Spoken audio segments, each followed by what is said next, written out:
இவ வந்து என்ன இங்க இப்படி பெர்ஃபார்ம் பண்ணிக்கிட்டு இருக்கா? மூஞ்சு பாரு. கண்மணி அவகிட்ட இதான் என் மாமியார்னு சொன்னால.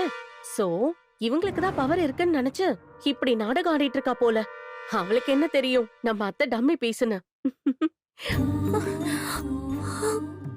இந்தாம்மா. பொன்னி எடுத்துக்கோங்க.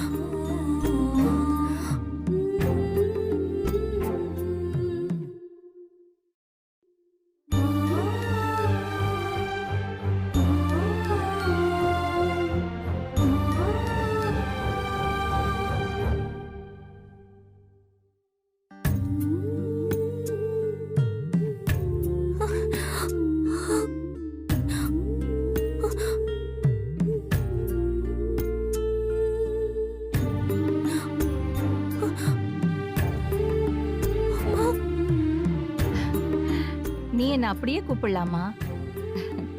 கண்மணி, இது யாரு? உன் ஃப்ரெண்டா? ஆமா அத்தை. ஆஹா. எப்படி இருக்கமா? நல்லா இருக்கியா? அம்மா.